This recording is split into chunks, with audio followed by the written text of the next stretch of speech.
welcome back. This is Jack. Hey, today we got a special event. It's not just me by myself and me and I. We also have a group I'm going to refer to as the usual suspects. Ah, wrong button. You know, I went through all the practice of trying to get... Hang on. Is it... What the foobar? Did I go through all that trouble and it's not doing what it's supposed to do? Exploded. All right. So everybody knows I went through a lot of trouble of setting up the... Oh, wait, hang on. I think I know what's going on. Okay, did the transition so y'all see what I'm seeing. But it's not showing my co-host like it's supposed to. Oh, well, one, I'm on the wrong button. Yeah, hit transition. Why aren't you... Hang on, I gotta figure this out. This is bothering me. It's not... Okay, I think I know what it is.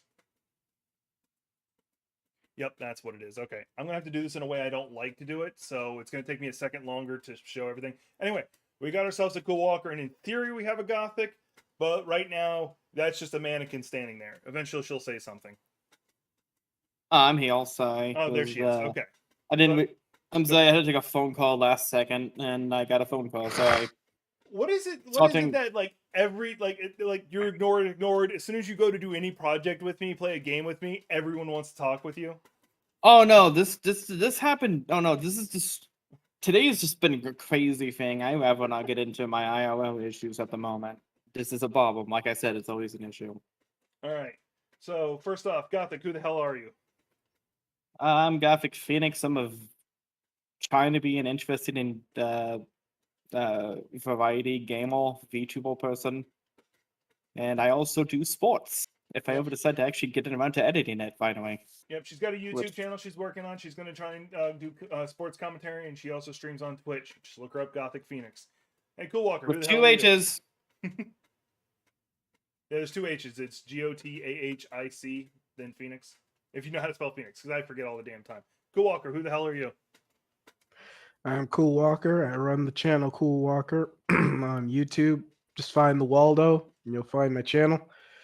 I run D&D and other video game type things on the channel. Just also nerd content, I guess you could say. Cool Walker's a really good friend. He's been there for me a lot, and so is Gothic. So Cool Walker, I've known Cool Walker a lot longer. Just a heads up on that one. All right. So they haven't been told about any of the subjects we're going to be hit up on. So their reactions will be live reactions. So let's see here. And I'm still, like, as I mentioned before, I am in the constant state of having to set things up as I'm going just because it's not working the way I expected to. So I do apologize for that. Oh yeah, topic should not appear yet because it's in this scene. I find it funny. You mirrored my image. So I'm facing the other direction. Oh, I can flip you. Do you want me to flip it? Nah. Oh, too bad I'm doing it. Flipping horizontal. Nah, it fits because it looks like I'm looking toward your direction. Oh, that works then. Okay. Anyway, topic. Let's see here. There it is. I'll do this because I can. Transition. There we go. All right. So this caught my attention in the news. I knew he had died, but I didn't know like he had went out like a badass. Did y'all hear about this? Yeah, I know what you're talking about. It's Oh yeah, because you're not watching the stream directly, and I'm not screen sharing to you guys, unfortunately. It's like yeah. I'm read it to the audience. Yu-Gi-Oh creator Kazaki Takashi attempted to assist U.S. Army officer Major Robert, I'm not pronouncing that last name, when they noticed 3 people stuck in a riptide off the coast of Okinawa, Japan. But Takahashi tragically died during the rescue attempt. The dude who created Yu-Gi-Oh died trying to save people. I'm sorry. What? So the creator of Yu-Gi-Oh, if I'm getting this and understanding this right, died during a rescue attempt. Correct. They died trying to save people. That's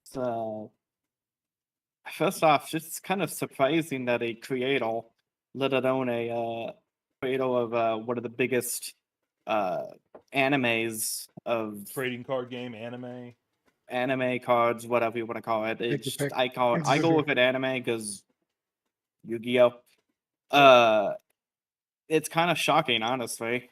You wouldn't expect a creator from really anything to do such a thing. We're just not Like, used to multimillionaires, going out of the way to save people themselves. Like, hey, here's $10, go right, save that person. right. I mean, you've heard the stories about these nobodies that we've heard of just doing these amazing, these crazy rescue attempts. But then you have someone here who's quite known for one or two things, and then he tragically died during the attempt. It's shocking, and that I did not know his passing at all. Actually, Uh-oh. I thought you that knew that is. already. What? I mean, I knew of the creator. I know he's done things, but I never knew about that. That's Cool. my thoughts on it. Cool Walker, what's your thoughts? I gotta readjust you. But continue. My thoughts is that just him dying was kind of like a little bit of a surprise because he died a little on the younger side. Like in the sense that he wasn't that old. But it's good to know. But like I don't know, it's you can't say that it's good to know that he died, defending someone else. But it's good to know that he practices what he preaches because Yu-Gi-Oh is like a whole as a whole story is always centered around like friends and helping one another. So it's good to know that like even though he passed away, he definitely practiced what he preached, and he definitely helped those people. Yeah. So Not too many people could say they went out doing the thing that doing the right thing. it's sad that he's gone, but he did go out a hero, and that just shows the quality of the man he was. Yeah. So, Good all to know he right. practiced what he preached. Yeah. That's Let's see. Anything else anybody wants to throw in on that topic? the one thing I will say is a moment of silence for his passing. So I got to say that it's just a moment of silence. Hmm. Okay, moment of silence is over. Okay, I was gonna say you're the one who started. You got to be the one who stop it because I would have said it like less than a second. I'd be like, time's up. I don't have that kind of patience. We're in a stream. We can't stop talking. There's a rule against that. The only thing I'd say is actually I have a question, nerd question. I know this is pretty early on. A couple of my friends actually on his death switched out their profile pics. I technically missed my opportunity to do so.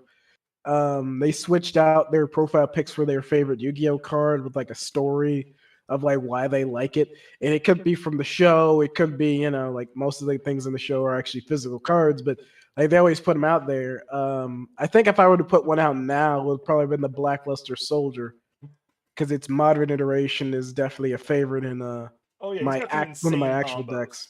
Because me, you've killed it a lot in my Master Duels. So exactly. right. And it's like, but this is a question I extend to you two as well. It's like, even if you don't know anything about it, it's just spitball. What is the monster card you'd put up there? I have a bit of a history with this card I'm about to bring up because I you don't have to use it tell the quite whole history, but you can tell us what the card is. If you want. Well, no. Like the history is just kind of it's a little brief because I've had it when it first came out with the cards. The card was the Flame Swordsman. Okay. That was Joey's my favorite card. And, yep. And I also had a spell, not a spell, a magic card that would actually boost his attack and defense.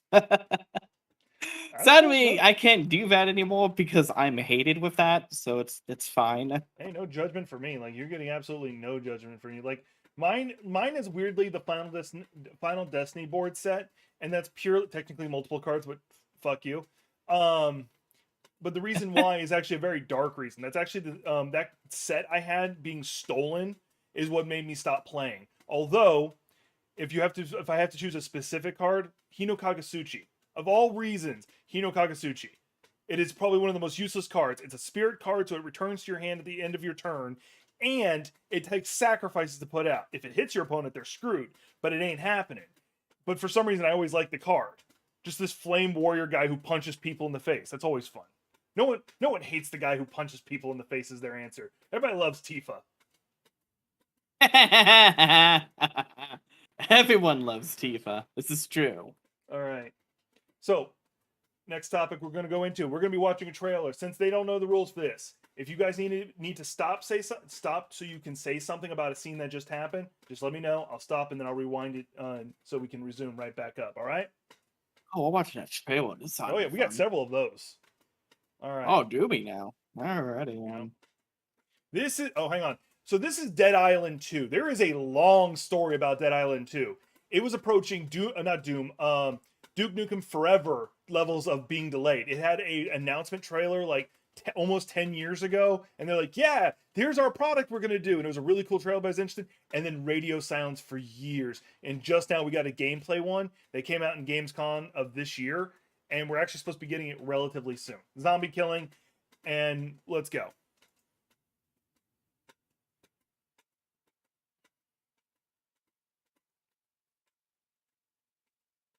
Oh, hang on.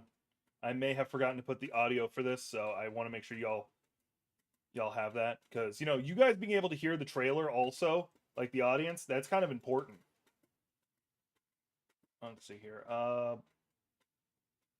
There should be one for what I'm doing. I think it would just be browser output. Hang on, we'll find out, because I'm not even hearing it right now. Oh yeah, that's why. Hang on, I gotta fix something. Hang on, we're gonna go back to this screen so they can't see what I'm doing. I gotta hide my porn. No judgment. You're not allowed to judge me. Gotta hide my porn. Yes, I had porn playing in the background for some reason. Like anybody's gonna believe that? I hope no one believes that. You think I believe that?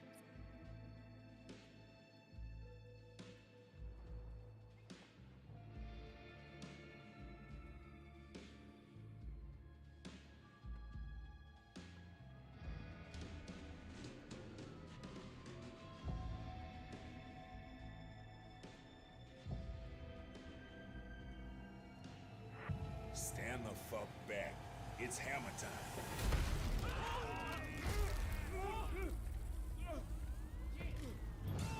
That's not how you get ahead. Let's wait for the happy ending. Jimmy?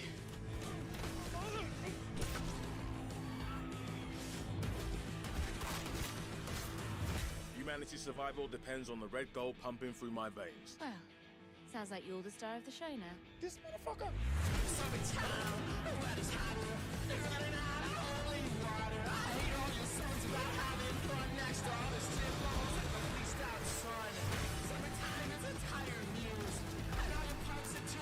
Oh shit. Boom! God's a whiskey. I will not have this devil in my house!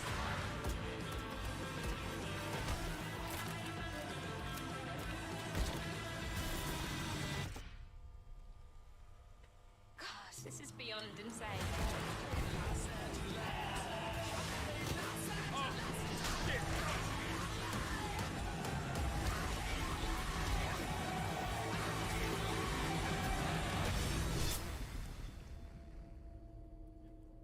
Now I realize the flaw in my setup I should probably fix while I'm fix.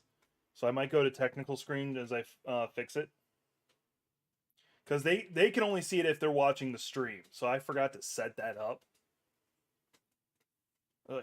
Yeah, it's a little delayed, but Yeah. it's not that much. Well, no, because I could have. No, it's good. In on hindsight, mine. well, I'll fix this for next time. But in hindsight, I could have streamed my screen to you guys, and then you guys could have watched it from the Discord. Yeah, unless you have the stream set up, you ain't seeing. We would have seen actually nothing. I would have just been sitting here just going like, "Yeah, this is a good trailer that I'm not seeing that's a right good now." setup.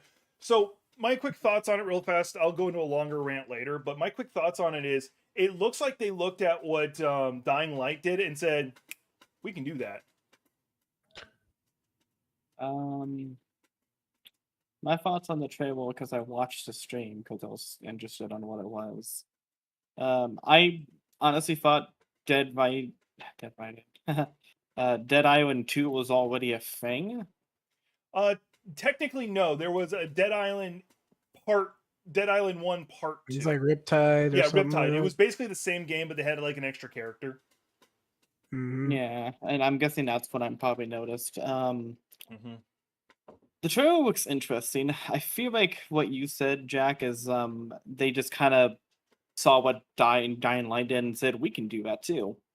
But I have a feeling they did what Dying Light did, is you play this character guy who may or may not work for the company that is responsible for this, and said, "I'm supposed to be the good guy."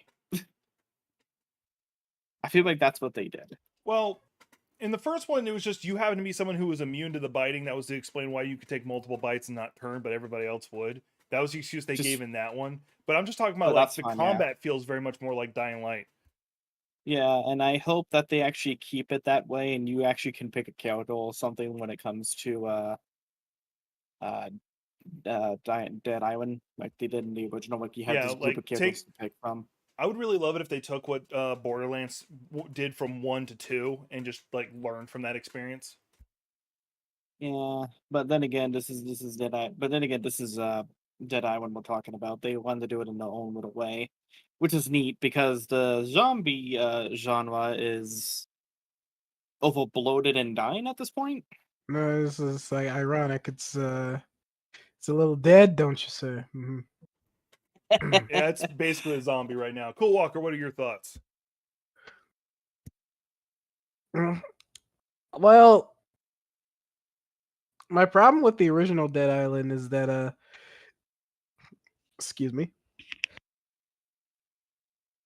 My problem with the original Dead Island is that it felt a little stilted after a bit. It had a character to it. Um, this one definitely seems more color, more characteristic. And to be fair, are we gonna get this one? Because there was Dead Island 2. There was like the teaser trailer revealed with the one with Jack Black in it.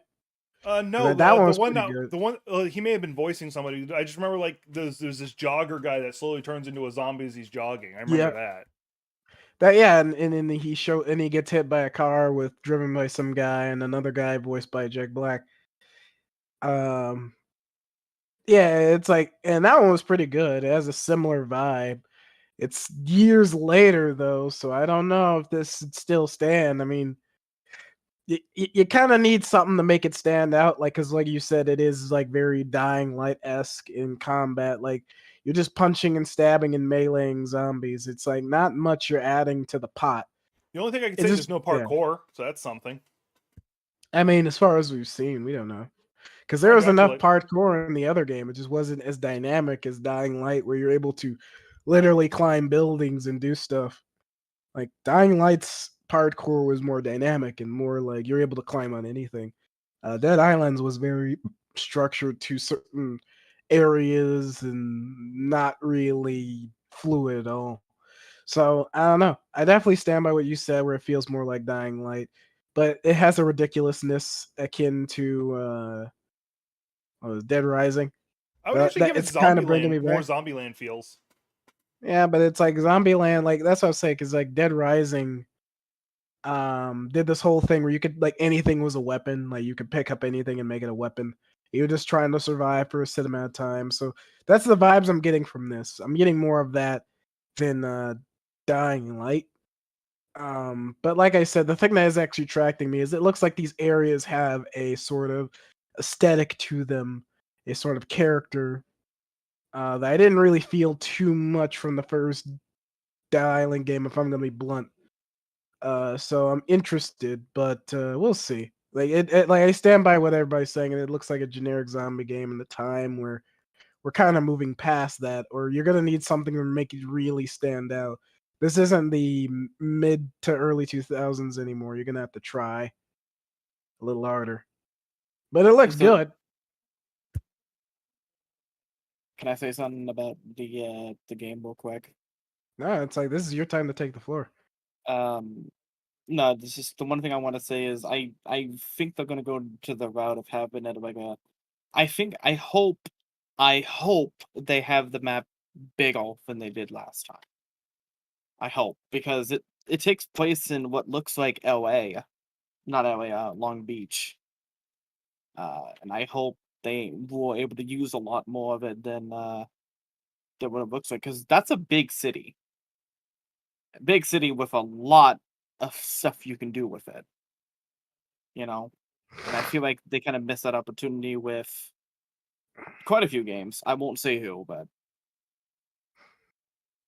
yeah, that's what I got. Mhm.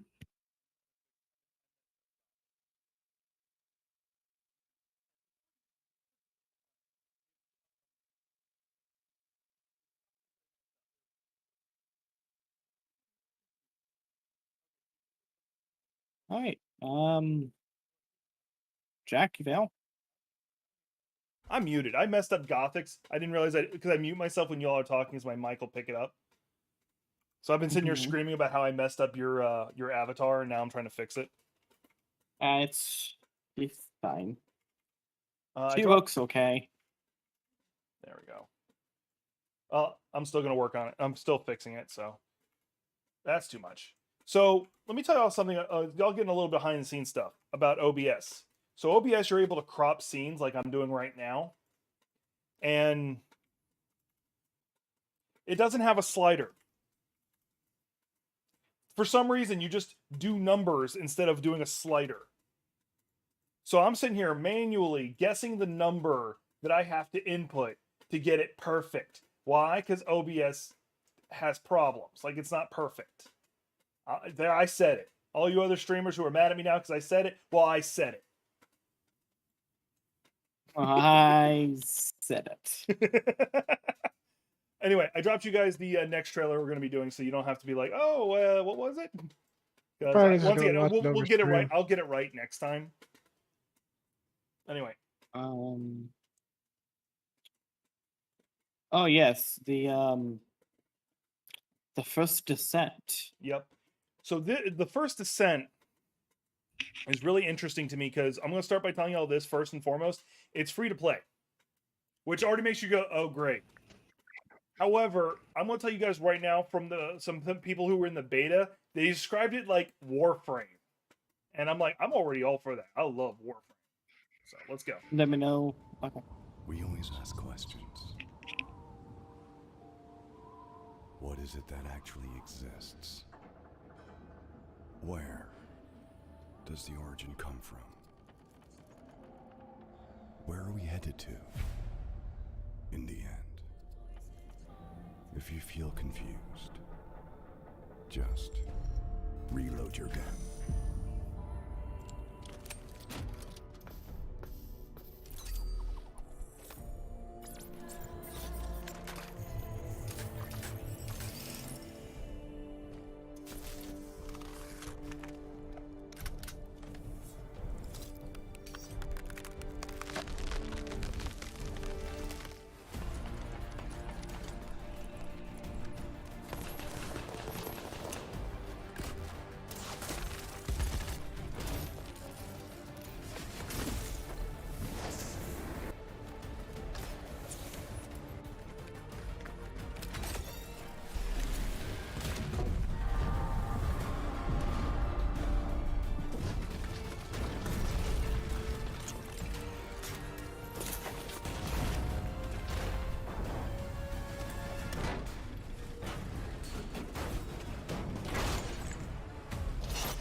And like that, we just saw Mad Techie's character, the one who puts up turrets.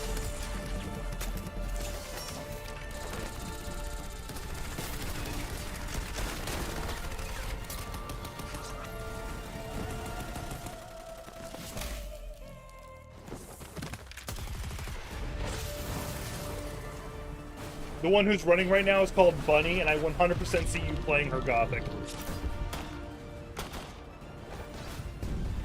I can see it. Just because she has bunny ears. Not because of her abilities, just because of the bunny ears. Give it a bunny ears.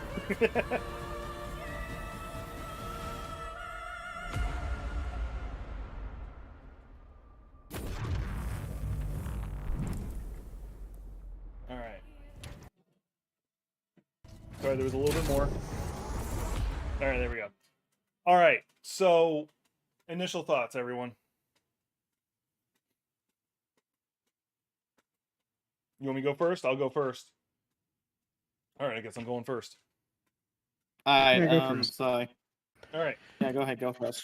I'm excited about it. Like, because it's free to play, I'm going to play it. I actually signed up for the beta because I can. The beta is available on Steam, and I think it doesn't start until the 20th, so you got time to put your name in for it. Anyway, it looks legitimately good. It looks like they went and did what Warframe, looked at what Warframe did correctly and has copied it. Warframe has been the best free to play game on the market, period. End of discussion. It has the, yes, it does have your stuff that you can buy, but there is no pay to win per se. You can skip the wait time on like making new warframes or the actual grind to get the warframe, but at the same time, it doesn't. Anything that you can get with the premium currency, you can get in game otherwise, and hell, you can even get the premium currency from in game stuff. So the game is legitimately Warframe is great. That's not a question to me. This game looks like they are taking the gameplay mechanics and being smart about it. You have different classes from what I've seen, and then everybody has that grappling hook, which is already really cool. Allows you for some 3D movement and fighting. But then you've also got just the various classes look interesting. You have, I know there's a pyro guy, there's an ice chick, there's Bunny, who's like a speedster who does electricity stuff. There's a barrier guy. There's a guy who throws up turrets. And then there's Gothic Phoenix in the game, a medic character who just steals the life from all of her enemies around her. Yeah, it just happens to be that way. I'm a necromancer, sorry. I was going to call you Except a not vampire. sorry. I'm both. I'm a necromancer and vampire. But no, continue. No, that was it. I got my rant out of the way. Oh, okay. I feel like it's a good game. I feel like they've taken inspiration from, like you said, Warframe. Also, I feel like they've taken a little bit of inspiration from Anthem at one point. Just assume. We will not Just- say the A word here. Thank you very much. I don't want to get banned. Except because I loved Anthem. I loved playing it. And like, but that may have been because I loved playing it with my friends. So But that includes you, the Walker. But the other thing I'm looking at out of it is, it looks interesting to look at. And am I thinking about picking it up? I got like 80 different games I need to play on right now anyway, so I'm kind of behind. It's not out yet. So- You've got time. Like the beta is still on the 20th, so we've got time. Okay. Like And I it's said, free I to don't play, know so if it's I'll not be like able you're to- dropping $50 on a game you're not going to be playing. I don't know. We'll see if I can get to it or not. I don't think I'll get to it in time, but that's Alright. kind of what I want. Cool Walker, the floor is yours. I'm watching the trailer again through the stream, and I could definitely say that they don't really show that much gameplay. That it feels very glossy with the trailer, where it's like, You right. this is all awesome, but where's the gameplay? And then the few gameplay snippets that are there is interesting, but my fear is that it will get repetitive. Is that the missions are just run around, shoot a bunch of dudes that are basically just other dudes with guns, or crab people, and then crab exactly. people.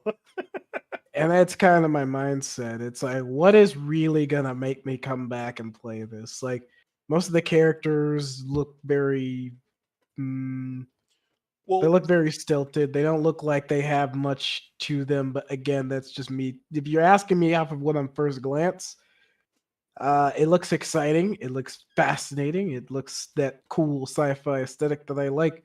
But beyond that, as I get older, I'm looking more into the gameplay side of things. Like, what is going to make me invest? Yeah, it's a free game, but time is still an investment. It's like, what is going to make not me wrong. come and play this game? Especially since we have such weird schedules. Like now, it's like I have to schedule a good amount of time, or like choose a day that we're all available to play. Like, a lot of the more interesting aspects are the handmade the trailers, like just the trailer bits, not the actual gameplay bits. The gameplay seems cool where it's like grappling hooks and stuff, but that's really Monster Hunter. Like, there's a Okay, lot well, of stuff let in me here that's rephrase just the question Monster for you Hunter. then. In a third-person looter shooter, what would make you come back to it repeatedly? Because looter shooters are inevitably, you fight monster, get better gear, to fight bigger monster, to get better gear. That is something where it's like, I'd have to ask myself that. It's like, what is gonna have me come back is definitely something within the gameplay that's just it just shrieks like, I could do a lot more than initiate. Like I don't have like there's a flame guy there was a guy with a rifle. You see them shooting basic weaponry, but how interesting would it be is if that's not their innate, like maybe because Their looking weapons are at not it, they their are innate thing. Their ice characters. ability is. Yeah, Because that's what I'm Ark saying. has another channel I follow. Ark has actually has already got to put hands on it, and they said that you've seen them use their abilities. You use them quite frequently. It's not like Destiny where it's like, okay, I threw my grenade. Minute later, I got my grenade back. No, it's like you're gonna run around and recharge your abilities pretty fast. Yeah, like I'd say a thing that would make me come back, if you want my honest opinion, is like as I make games, there has to be a bounce to it. Like maybe something where you could mess around with the abilities so they're not one note. So it isn't just my special is ready, flamethrower hand. What if I can make something where I could just throw, like I can combine my flame ability with like a grenade, like it's a throwable, I like do a know that some arc of them it combo off each over, other. Like Bunny's like something like super that. speed charges you up, and then you're able to do detonate explosions of electricity. Yeah, like I'm looking at this, it's like I see bits where they're just tearing chunks of armor off. It's like, is that gonna be an ability you can do in game? Is like you see them jumping off of like you could see them going long distances. Can you go that far, or is that just like aesthetic in the background, like an Uncharted game? From what I've seen of like Arkez's, because he does a good job on his channel. He's a big enough channel. He gets the early access stuff. I definitely think it's going to be in it, and and I do appreciate you bringing some good skepticness to this.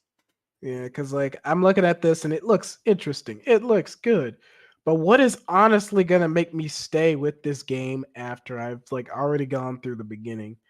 Like, is it gonna be slow, hand holdy, and then as soon as I get into it, it's like that's it? Or is there something enough that I could do something like with the barriers guy? Could I make not only walls, but can I make ramps and shit so I can get over huge parts of terrain? Like that, I like answer your question. You're gonna have to get me to mess around with the abilities. Like, let me be like a superhero bad where I can use my abilities in more ways than one so I can achieve my objective. Like that sort of versatility will allow me to look at the game more differently. So I'm less of playing it just to get that repetition and get that loot, but also so I could see what else I can do with the abilities. Like the best way I could say it is like Breath of the Wild almost. But even then, I don't really want another Breath of the Wild. I just want a game where We're like getting that anyway. the loot you gain and the experience you gain varies in gameplay. Like you look at your abilities differently.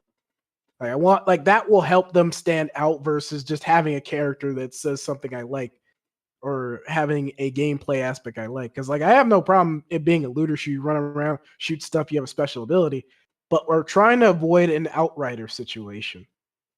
If you remember, or like I think Well, that was the Outriders name of also the got their game. expansion, which seemed to have like brought it back into existence. Like people are really into it now. True, but how long will that last? The That's a good game point. only came out earlier this year, and everyone dropped it after 2 months, like after barely 2 months, like a month. And You're I not wrong. called that shit. You're not wrong. You are not wrong. Yeah, you need something in that gameplay that brings me back. Like cool graphics and all that can only go so far. Many games have shown us this. And that's my take of this is it's interesting, but I'm gonna have to see some more gameplay. Them's be the rules. No, you are 100% fine. I do appreciate the healthy skepticism Hmm. because it's always needed. Yeah, it's like I want to be invested, but at the same time, my attention span, like I gonna need something. Like games can't just sell me the exact same stuff and I just come back. I gotta get a little more. But yeah, that's my take. Gothic, you want to add something back to that? The only thing I'm gonna really say is, can we see some gameplay? I would share Arkez's, but like, I that's about the only one I could trust that's legitimate.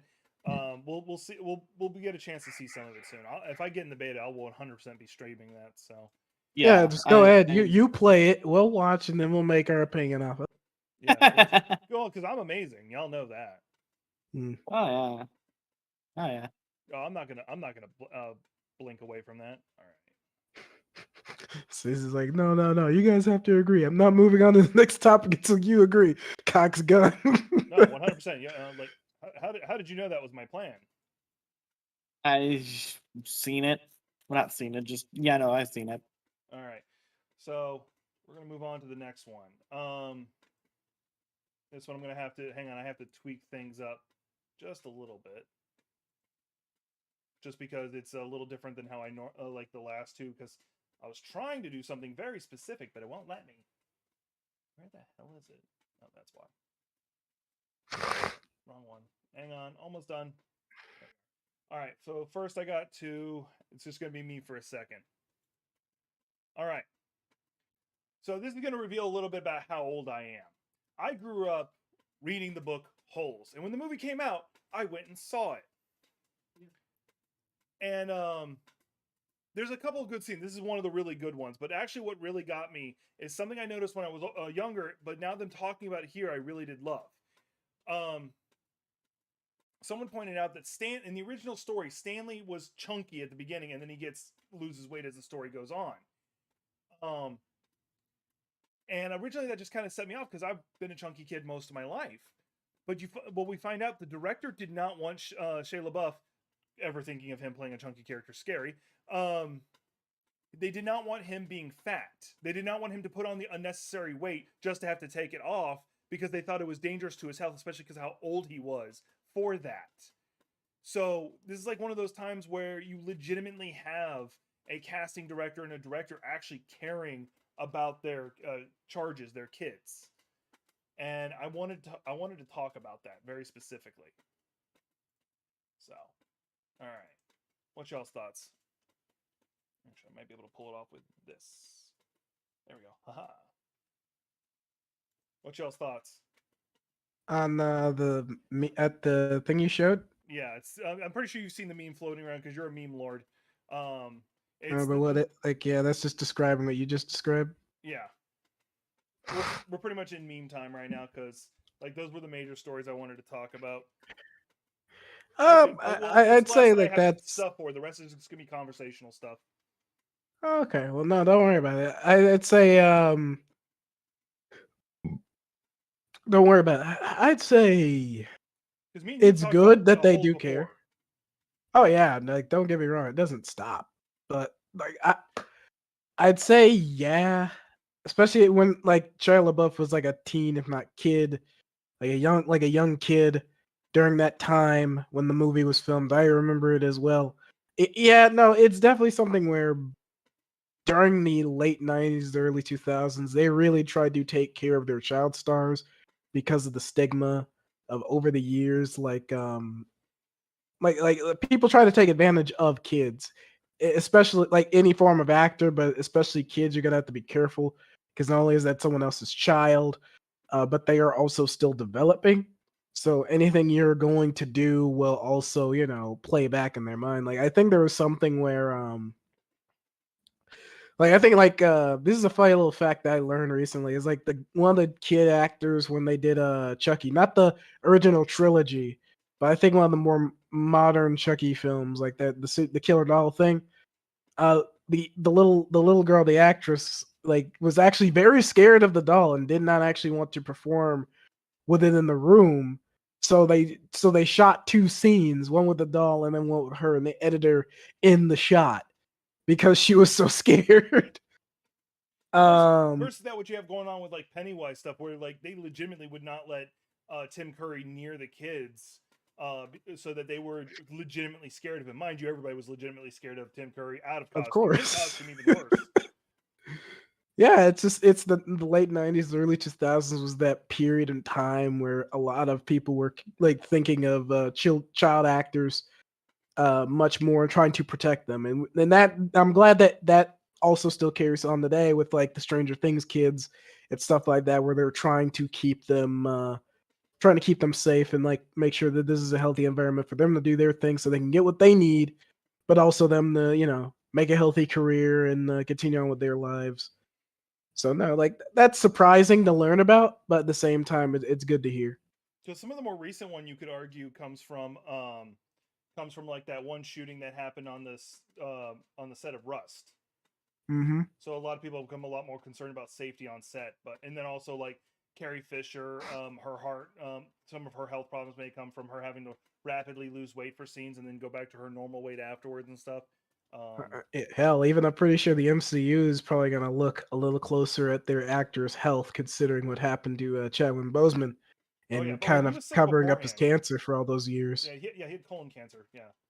Mm-hmm. Then again, And that's a longer conversation. We'll actually go into that in post game. Mm-hmm. All right, got it. it's kind of nice that we actually have directors actually caring for the kid actors, because what was it? I want to say Percy Jackson, for example, like the movie Zale, and I hate bringing them up, but it's one of the few that I can explain that they actually did care a little bit. But it's nice to see that we actually have directors care for the kid actors, because kid actors don't know what they're doing half of the time, if Mm-hmm. that makes sense. And I feel that it's actually nice to have that. Nice to have directors be like, this is, we don't want you to lose weight or whatever and all that. I'm sorry, my mind's a little. No, you're good. You're good. It's difficult to form sentences with Brain's this. going Sorry. burr. You got it. I got it. You haven't had No, enough. you don't know. Yeah, you're contemplating. It's like, what is the best way to state my opinion without coming off Coming off facetious? sounding weird. Yeah. Without coming off a little weird. But no, it's like we just care that like because we want a genuine performance as people who enjoy entertainment, but we also we're still in that mindset. We are still people. We still wonder if this person is being taken care of. Like there's a point in time where you see kids like it's like, we want you to do this, we want you to do that. It's wondering if you're gonna be okay. Well, not to mention we have like how many child actors who grew up to be shitheads because of like how their life was ruined. Oh yeah, we Matthew, don't. Yeah. the boy from Home Alone, for example. Yeah. The original Home Alone. I He will got say, better. I will say the kids from Harry Potter turned out all right. Yeah. Mind you, Daniel I don't- Radcliffe's fucking insane, and I love it. I mean, it's Yeah, because he's an actor and he doesn't want to be known as the Harry Potter guy. So he does So he literally takes everything else. much He's a more corpse drastic in one roles. movie. He's a Swiss Army corpse in one. He has guns stapled to his hands in another. Like, what? And now he's gonna be Weird Al in a I heard it was like gonna be in theaters, but I think it I also look is just forward gonna to be that. I oddly on look forward to TV. that. The Weird Al movie or something like that. All right. Yeah. I never heard anything about that. No. Well, now you you know. heard it, and that's the important part.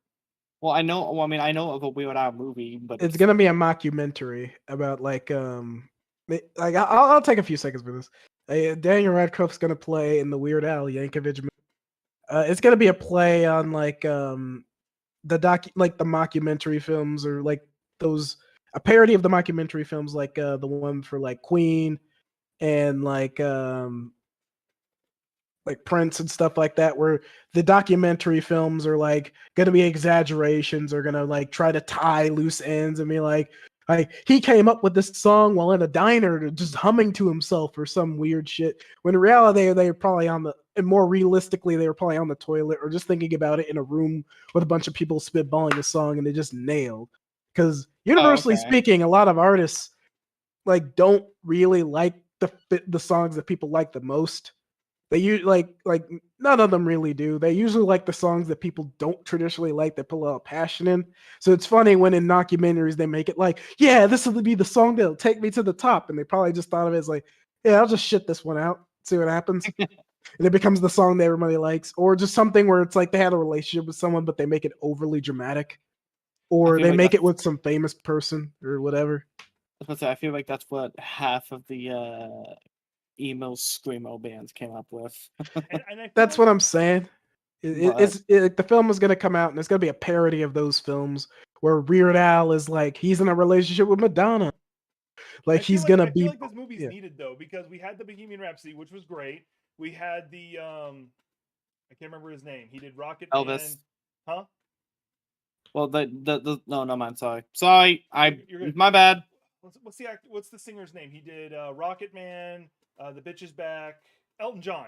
They did the Elton Elton John John. movie, and it's like, so you kind of need Weird Al out of all this. Like, people, you cannot forget Weird Al. In fact, there's a lot of musicians who go, I didn't know I had made it big until Weird Al made a spoof of my song. Yeah, And that no, was the it's singer like, for, yeah. Riding Dirty, if I remember correctly. I don't think Um, that I don't think they're gonna like put that in there because this is gonna be a mockumentary parody. But I definitely will say that they're gonna keep that as like the idea Oh no, of no, no! like Like, him if you going made a through all legitimate that. movie about Weird Al, it wouldn't fit. You have to make a joke Yeah. of it because Weird Al makes a joke about everything. Yeah. yeah. I've met Weird Al at conventions. I've heard he's an awesome guy.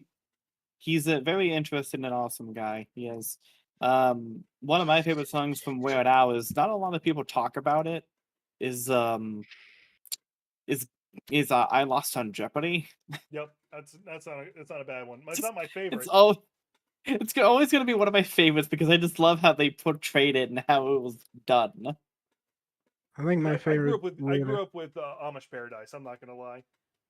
Yeah, it's like I like all his parodies. I think my favorite contextually might be the American Pie parody with the Star Wars Episode 1. I like love yeah, the story it's, behind that. He predicted the movie, and then he wrote the song, and then just to make sure he had it right, he paid like a stupid amount of money to get an early screening, so he could just tweak the script just a little. It means he predicted the freaking movie.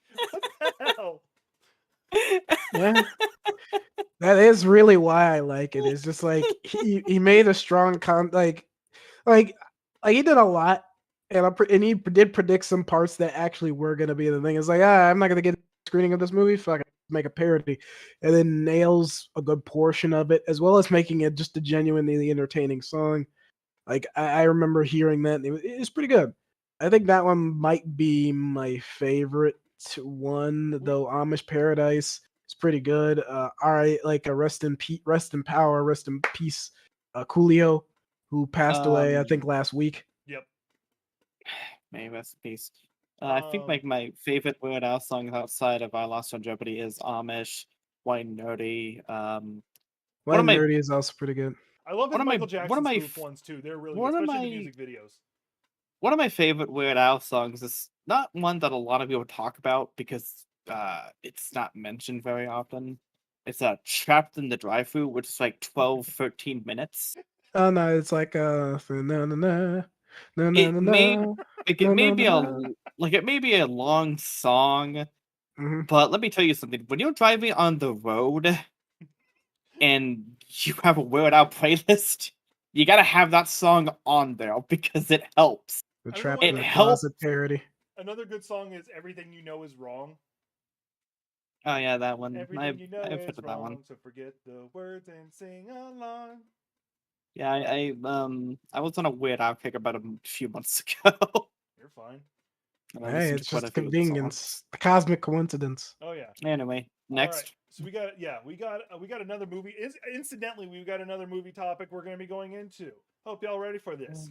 Unfortunately, it's a cursed movie. The main actor always gets hurt or killed in the movie. So let's wish Bill Skarsgård luck. That's right. We're talking about Crow. There is apparently a new Crow movie that's coming out. I don't know if it's a reboot, a sequel, don't know. And Bill Skarsgård is going to be playing the main character. Everybody knows what happened to the original actor. Actually, I have no idea what happened. I'm sorry, I've never seen the movie. Go Walker, I want to hear you tell the story. Go. Well, putting you on the spot. All right, cool. You know, I think his name is Danny Lee. I'm a great guy. Bruce Lee's son, and I actually know his name. He's actually a good actor. Prior to The Crow, he got the chance to be the main character of the movie The Crow. And during one of the action scenes near the end of production, he was shot with a prop gun, but there was something in it that was like lodged in it, and it shot out and struck him in a vital organ area, and he just fell down. And they were like, "All right, Lee, are you okay? And they found out later, no, that something like he was fatally injured, and before they could do anything about it, he died. But they had enough of the footage to actually like the movie was done, but the main actor had died. Um, and then there are other Crow movies, obviously, but like Jack said, every time someone or someone like the main character, or something like that, they always end up injured every single time. And so, yeah, I guess this film is just cursed. All right. So my opinion, who's playing him now? Bill Skarsgård, aka Pennywise the Clown. He played the most Oh, recent from version, which oh, so means we okay. get to see him in clown makeup some more. Yeah, it's just like a little funny trivia because I'm a big film Um, guy, and That's why I need you. I That's why I pray need you for to tell him, the but story. I don't know. speaking Brandon Lee. Brandon Lee. I think. Brandon speaking Lee. of speaking of movie films that are cursed, not bringing up other ones. I hope he actually is okay because I mean, films are built differently nowadays. I'm pretty sure they would care about the safety, especially with the legacy of the films and stuff like that. Well, But that's still up to par. just I for think because this is in poor humor, I've got to say it. I don't know. Safety standards might be a little rusty. I know you're not apologizing from that. Nope. That's actually. I don't know if a you can double shake your jump. head with the Victor remodel, but I'm shaking my head. I've got you pulled up so we can Anyway. see what you're doing. Anyway, my opinion, my theory, not my theory, my Hope. comment on this is I think they'll be a little more safe when it more safer when it comes to this movie. I hope so. I really do. I have, like I said, I've never seen The Crow. I've heard a little something about certain movies being cursed. And I yeah. think they mentioned I mentioned The Crow at one point. Oh, I just don't remember it. But I've never seen the film, and I heard it's a lot more darker than what it was intended. No, the But at the Crow same book is but at the same darker time, than yeah. it's kind of like this is a comic book movie, right? Yeah, it's a comic book movie. Yeah, kind of like Blade and I'll say Spawn. Well, no, I can't really say Spawn. I'll say more Well, Blade. Spawn is a comic book movie. I All know. those are comic book movies, yeah. Or graphic Spawn was novels, at actually. least. I know, but Spawn wasn't a problem. Anyway, moving on. Yeah, continue, please. I don't know. You had one of the actors actually eat maggots at one point. Yeah. I feel like when it comes to comic book movies that are a bit more, I'd say darker and gloomy, all to an extent like this. I feel like there's going to be some problems in it, but I just hope the director and people and all that, a part of it, can be a bit more safer when it comes to it, because I feel like they will, but I guess with the track record, it's not going to be easy to accomplish. No, it'll be easy to accomplish. It's just that will they take the proper precautions? I'd say more nowadays, safety standards when it comes to filmmaking is top priority now, which is good. But we also had that thing that just happened recently this year when it was like Alec Baldwin shot a man with a real gun, not a prop gun, and killed him or killed her. That was actually the director. He shot the director and she died from a real gun. And how did a actual real bullet or a real gun end up in their prop section?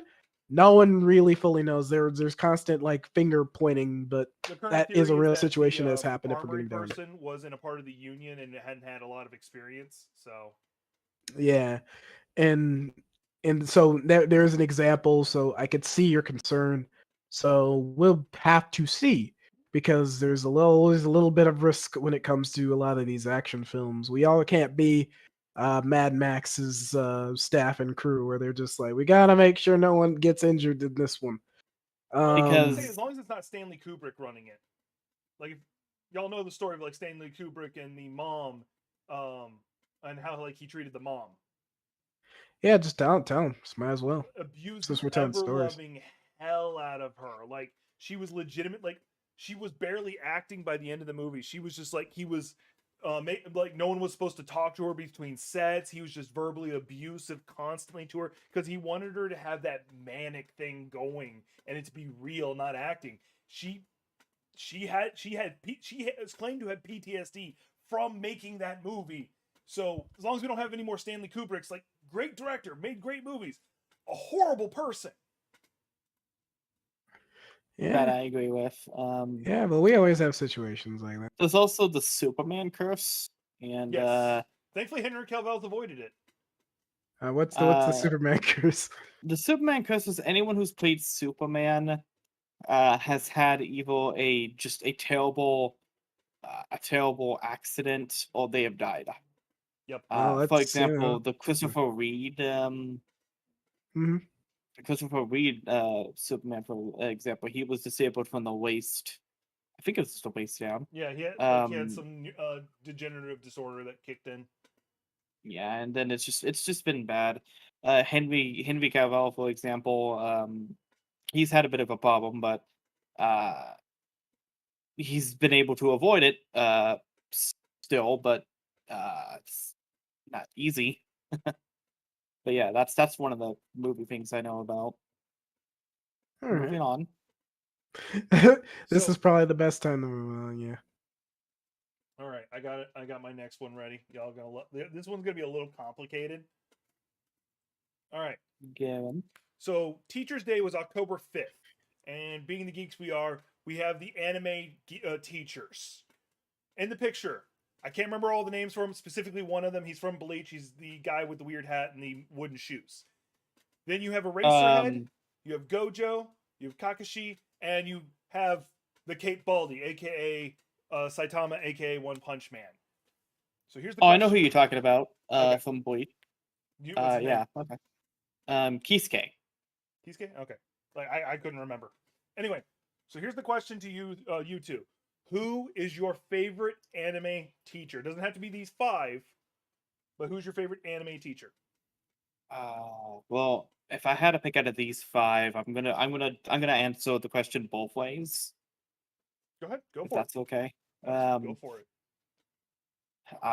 One of the characters, if I had to answer from one of these 5, it'd probably be Mr. Iwasawa from My Hero Academia. The guy in the picture. Yeah, Aizawa, aka Eraserhead, is legitimately awesome. Like he is a very cool Um, character. It's not that he's cool or anything. It's more of I actually like him as a character, and not to mention I'm a big My Hero fan, obviously. Who isn't?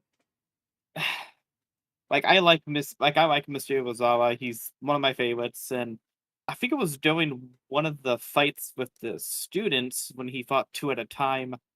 I forgot the reason for it. It was it was one of their finals. Right, it was one of the finals. Thank you. It was actually very, very intense, and I actually like Mr. Iwasawa for that. Sure, he's very tired and just kind of disillusioned with life at times. Spoilers from the But, manga, he gets more awesome as a teacher. He would be a teacher I'd pick. Like, I don't care. I wouldn't mind him being my teacher. I have no problem being my high school teacher. Now, if I had to pick outside of these 5, there was a certain character in. Oh, geez, I can't remember the anime now. It escapes me. Damn it. Describe them. It was a cat girl, if I'm not mistaken. Oh, of course With you love cat the cat girl. eels. Well, no. The reason why I like her is because of how she's portrayed in the show. Well, I do know Like there she's was- not a she's not a main character when you think it's just in Bleach there she's- because I'm watching Bleach now like for the first time. There is a the one who teaches the main character how to do bankai turns into a cat. I do remember that. Are you talking about her? Yeah. No, I'm talking about someone else. Okay. I remember a little bit of it. It's just a normal male boy who goes to a school full of ghost goblins and all that stuff. I can't remember the Ooh. name. I have the best one. What is it? And he falls in love with a vampire girl at the school who who has 2 different vampire forms, I guess. Like, Has alright. has a vampire cross around her neck. Oh wait, I know what you're talking about. It's the fucking so like can't- vampire. It's the vampire anime where they remove. She turns into a white-haired badass vampire or something. White hair Yeah, vampire, And yeah. none of us can. I yeah, I know believe what her you're name. talking about. I haven't. I seen believe that her one. name is Mocha. Yep, Right. that's her name. And I think it's like Vampire Classroom or something like that. Whatever. Something Like Kissed by a vampire. Vampire. Nothing to stress about. All right, cool. But yeah, Your turn. but yeah. All right, because like I'll get that anime name for you. Don't. But for the meantime, I thought I had to do a deep think because I was thinking to myself, man, there's like as a person who's currently working in education, I have no fucking idea what teacher I thought one maybe, but it's kind of an obscure anime at this point. But then I thought of something better, and I'm surprised it hasn't been brought up. And I'm pretty sure you were saving it, Jack. But Kuro Sensei from Assassination That's who Classroom. my answer would have been too. Like there is I- no doubt he's a teacher first, and he's not abusive or cruel about it. Like literally, he's threatening to blow up the world, and all he wants to do is teach. Like to give you context, it's a tentacle monster who's going to I know blow up who you're the Earth, talking but he about. wants to. Yeah, it's like a whole thing. I've never. Okay, here's the thing. I have watched Assassination Classroom, but I stopped because there was an episode I missed, and it was a very, very crucial episode. And I'm like, fuck. Girl, you have So- access to my Funimation. You need to fix this shit. Hence the reason why I'm starting over on Assassination Classroom. Fair. I That's the love reason how why your I'm starting YouTuber over on it. model responded to that. You got like really up close and pissed off. It was awesome. That's the reason I did that. I think it's like Rosero plus vampire. I think it's like Rosero. Yeah, I can't. I yeah, can't say plus that. I vampire. can't say that. I can't say that name. Man, Not I for have the an reason you American think. tongue and can't barely speak English. I was You gonna say, ain't it's getting not no for the help from reason. me. But see, it's not for the reason. I just can't say it in general because I have a very difficult problem with my R's. And yes, I just said R's. So moving on. Since my answer was already taken, Kudo Sensei, because that's like my out of all teachers in all animes, Kudo Sensei is the best answer. So Best. if I can't choose him because Cool Walker took him, I would choose Mr. Aizawa because out of all the others, he's the only one who actually knows how to teach a high school class as well as teaching them to do the other job. All the others are like Gojo. Hey, good luck throwing you into a fight. One Punch Man. I'm gonna read anime and say something by accident that's smart. And then Kakashi, Kakashi can be teach you to be a great ninja, but Naruto's literally all about child soldiers. Like no one talks about that. It's literally an anime / manga talking about training child soldiers. Hey, And then the they other are guy who I can't remember his name child soldiers. from Bleach is just like, I'm just gonna beat you to death until you like get more powerful or die, whichever happens first. Oh, if you're watching Bleach for the first time, you're ready. You're gonna be in for a treat later on. Just so you know where I'm at, everybody, I'm up to where where the main character is learning his Bankai for the first time. Like he just had to run from what's his face with the hair and the sword. Narrowed that one down great, didn't I? Mhm. Yeah, no, you did not narrow that down at all. I don't watch Bleach, so you're good. He's got black hair with I- like the silver things in it. He's the older brother to what's her face. There's a lot of black haired anime. Oh, kids. I know who you're talking. Rukia's older brother, right? Yeah, that guy. So he had just had to retreat from him, and he's learning his Bankai.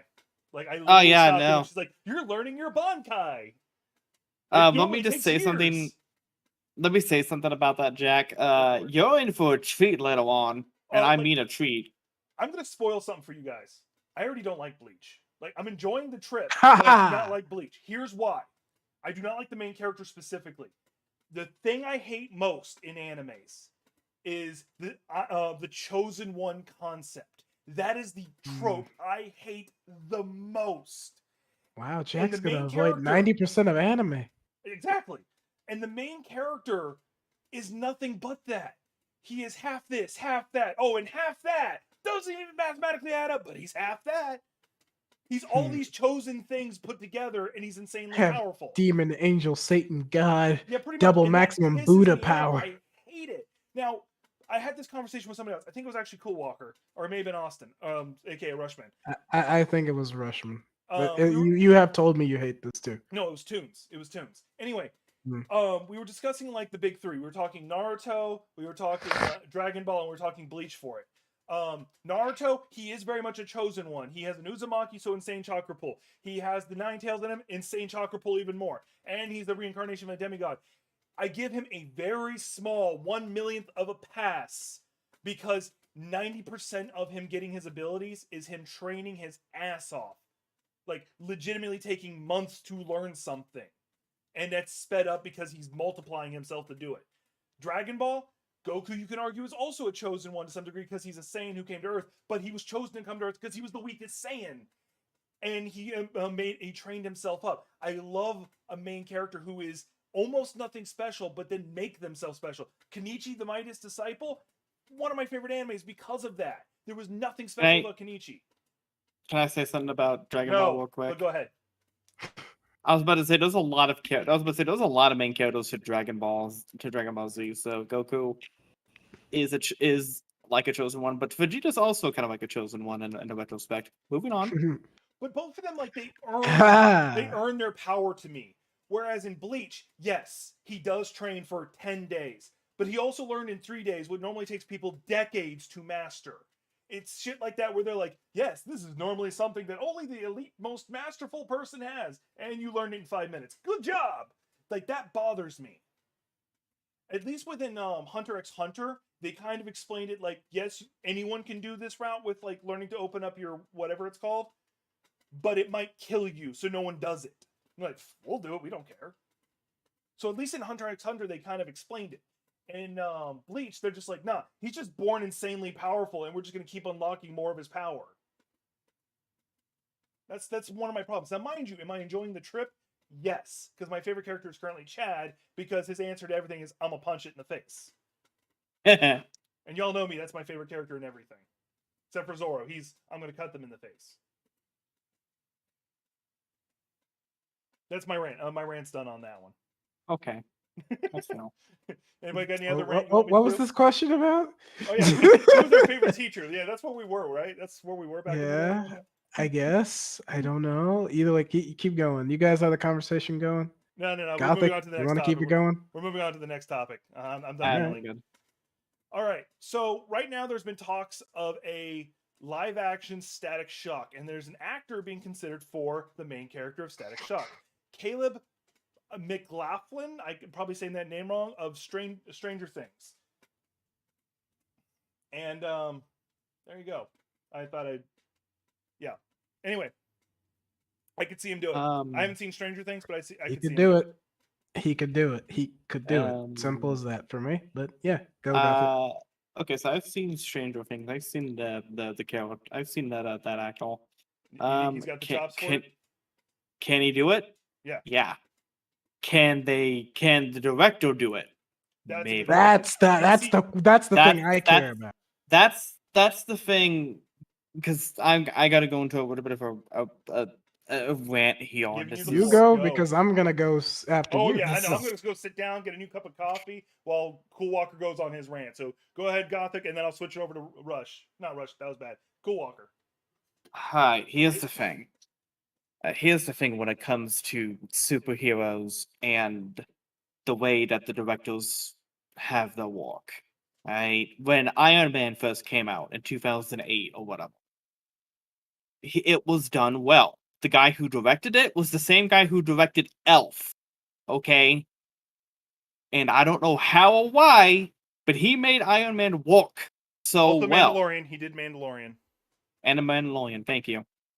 He's meant it, like, I don't know how or why, but you can do work when it comes to these heroes. Iron Man, Robert Downey Jr., perfect. It worked out so well. It could have been so bad. It could have been bad. It could have been just terrible. And the MCU could have been just burrowed into the ground, like the Dark Universe. Not gonna lie, But, I can't even perceive it doing bad because but looking at most of the superhero movies I've seen, both Marvel and DC, and not even Marvel and DC, other films as well, if the director, depending on who he or she or they is, they have to do it well. And if they don't do it well, like I'm gonna say now, like Wonder Woman 1984, that was bad. It was not the greatest. I saw it and I just thought it was just the worst. Not the worst of the DCU, because that's just a big Neville clusterfuck. Um, I thought it was bad. But with Static Shock, I hope they do good with it. Because the actor, yes. Director, maybe. It's all about trusting your director. If you're just given a bland script and just go with that, you're not gonna have fun with it. You're just not gonna have fun. But if you are given some time to, mess around a little bit and just, act a little bit, I think you'll be fine. But, like, I don't know, like, I feel like you have to trust your director, and that's difficult to do, depending on the director. Because not all directors are the same. And I'm not gonna name any names, but there's quite a few I'm thinking of right now that we've trusted, and look what's happened to them. Well, MCU is starting to have that problem where they're like cracking down on the creativity of the directors and writers, but that's because they're trying to weave like a big universe. So I kind of get it. And we also know DC's track record of screwing up movies. And we're never going to see Batgirl, which would have been Brandon Fraser playing goddamn Firefly. And all of us would have went to watch it just for Brandon Fraser. Movie could have been the worst movie. Yes! It could have been worse than Catwoman. We went to see it just for Brandon Fraser. Brandon Fraser! All right, Cool Walker. I'm going to put you on the floor, and I'm going to run away and take a nap because you got a lot to say. Probably not that much. All right. We'll start you with what does this movie need to have to give it your stamp of approval? We'll start there and then go. It needs to have fun. Let me be upfront with everybody here by saying that I have lived through the age of the late 90s, 2000s superheroes, and literally all of them up until now have been mostly being a hero is hard work. It's difficult. You gotta make the tough choices and make all the folk who get murdered and all this stuff. Like literally none of these heroes are having fun. The Marvel series is loved because a good portion of the heroes love being heroes. It's not because it's just their duty, but because they love doing the right thing, or they love like stepping above and being like better. They take a flaw, they break it down, and then they try to figure themselves out. And if nothing else, they try to help other people figure themselves out. Static Shock is the epitome of all of this because not only does he love being a hero, but he loves helping others. He always puts himself in a way of helping others, and he makes it fun. In our day and age, they make it work. They make it suffering. They make it like it's a chore. It's like, that's stupid. It's like, I want this character to be fun. That is so missing, especially if you're like, I'm gonna put it on a stupid pedestal because it's like things people like of my caliber talk about all the time. But as a black hero, especially, give me one black hero where like their power set, their whole position, you wouldn't mind being. Even people who hate Superman would love to have his powers. It's like for people that think that Batman is overrated, they would not mind being Batman, despite all the crazy shit that happened. Like all these other heroes where you're just like Luke Cage and all that, they're all right, but they're not people that stand out to you. Black Panther is a king first before being a hero. That's something that we've already established. But even then, that's probably the only hero people have established in their brain when they think about something like that. For Static Shock, if the only thing I would want on the top of the list is for them to have fun. And I know that's probably going to get people pissing on this movie already because they're going to probably do some form of Gen Z or earlier generation type of humor with it or whatever. Like what they did with Shazam, which I did think they did phenomenally in a lot of areas because they were able to keep that whole, he's an adult, but has the mind and spirit of a kid. But with this, it's like an actual teenager who They revamped his comics not too while ago, the Static Shock, and they didn't do bad, but they made a lot of changes that even to me, hearing about it, I'm meh about. It's like they're all right, but I would rather him be a nerd who got a bad deal than just some heavy, like already a social activist kind of thing. I'd rather it be something where you kind of build into it versus just automatically he's already like doing his worth and standing up above and everything. It's like I don't want that. I want him to be a nerd with a good heart who grows into this guy that does a little bit more and shows that others can do it too. And it's not just a black thing. It's a hero thing to do. I want him to stand above. And that's something I feel personally can be done with this character. He could be the DC Spider-Man that they want, but he does not get the chance, or they just rewrite him in ways like he's got to be relatable. He's got to be able to fit. It's like he's relatable by being himself. It's like he was a black nerd in a comic book series where there were not a lot of black nerd characters, or just nerdy characters in general, if you want to go that route. Because I don't know. It's like writers need to take the time to write a character as a character and not trying to force them to fit under a social bubble, which is the problem with nowadays. And that's actually why Marvel is trying to relook at their heroes when they're putting out the MCU stuff, because there's a small bit of it where they're trying to make them fit a relatability marker, when in reality Iron Man, Captain America, Hulk, and all these other characters, the reason they stood out to us because they don't fit any relatability criteria factors. Iron Man's a billionaire. Captain America's a man out of time. Hulk really can't use a lot of his emotions because it'll trigger the big guy to come out. Thor is literally a mythological deity. None of them are relatable. Yet we relate hard to them because they have character. And I want them to do the same with Static. All the other guys is like, I don't know, it's weird. This actor that they picked is good. He has the mark of like it could stand out to be good, but I don't know, because technically you had like technically 3, but like 2 different versions of Static around. Thanks to Milestone and their deal with DC. Static is also getting a sort of like a resurgence since the cartoon. And a lot of people are actually watching the old cartoon, which is Yeah, like it my was first awesome. experience with Static. Yeah. And guess what? It's surprising how progressive and a lot of shit in that show ends up more now in this time period where people can look at this cartoon and go like, what year was this released? The early Without getting into the 2000s. politics of it, the same shit they were covering then is going on now. We just have more cameras on it.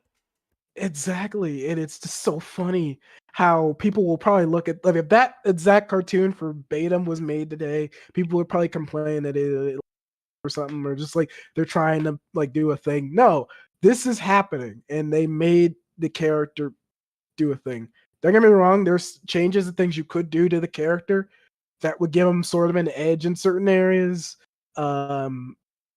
It's just that like there's a lot of things to it where a lot of people, when they try to write a character like his, whether it be the local hero or him being just black, they try to write him in a specific way that borderlines on stereotype or borderline on things that they think that like they look at TikTok and they assume this is how a person is. Hang on, we got to make Static Shock Fortnite dance. Basically. And I wouldn't hate it, but it's something that I would rather them just give him, just if you want to make his personality stand out, don't write it like the common person. Like literally, like hell, set it in the late 90s, early 2000s. Fuck it, make it a period piece. It's like really lay on the fact that this is like of anything else. Especially since I think my last note on this is that if you want to get into the Static and stuff, is that they're actually going to make a special live appearance, like not live appearance, like they're going to make a special crossover between Static Shock and Batman Beyond, written by I think it's going to be written by the same people that did Batman Beyond as well, but art by the guy that's currently doing the Static comics or something like that. Yes, it's the same guy who did Batman Beyond. Yeah, and they're gonna do a big collab and it's going to be comic based, not actually a series or a movie, none of that. But that's it. But even looking at the designs, it's cool. It's good to dive back into Batman Beyond as well. I just finished earlier this year rewatching that, and I'm gonna probably rewatch Static as well when I get a chance, because we're talking about it. I think what else? What else? That's pretty much it. Like you really could do some cool shit, even with his villains. Like Rubber Band Man is literally a guy where like he couldn't catch a break, and you could do so much with that. Like Abity Ma, just all those villains. Even his bully character is like a guy where it's like he had a rough living situation. Like he legit like he was given a bad hand. So it was like all of his villains, like they stood out as a story for the whole movie. Like one of them could be a whole movie, or all of them at different times. Like it's like it's an angle you can push. Because something Kind of like, recently, yeah, kind of like Spider-Man in a way as well. It's like yeah, it could just, yeah. What I was gonna say, no, so working my way with it, like I 100% agree with everything you said. Like I just want to add some context to it a little bit. please do. With the characters, you can legitimately make them characters that you understand. Like, if I remember correctly, like a lot of them were kids who were just not in a good living situation, and then suddenly given these powers that one makes them considered a danger to society by most people. The Bang Babies, I believe they were called, and then Hmm. on top of that, they were already delinquents because they just weren't in a good environment. So I can guarantee you, people will understand these villains and they go, "We understand why they're doing this, but we know they need to be stopped." And I think that would connect with a lot of people because a lot of people will have been in a situation that or know people like that. Because remember, what makes people hate Dolores Umbridge more than Voldemort? We all know a Dolores Umbridge. And that's what I'm trying to say is like I really want them to try because they could really humanize this and it wouldn't feel out of like, oh, you're trying to like be woke. It's like, no, legitimately a majority of his villains are an ideology or some part of life in some way. Like something that they technically tested in the recent Spider-Man movies, but I like and it's weird because they keep getting like weird angles to them. Probably because it's multiple other reasons, but something that they wrote Spider-Man like in the recent movies that I like that kind of needs more attention is that he legitimately tries to save his villain. Not like, oh, I'm stopping them from making a bad choice, but legitimately like stopping them from dying, trying to fix them, trying to get them help. Something that I feel like the actual Spider-Man in the comics would do.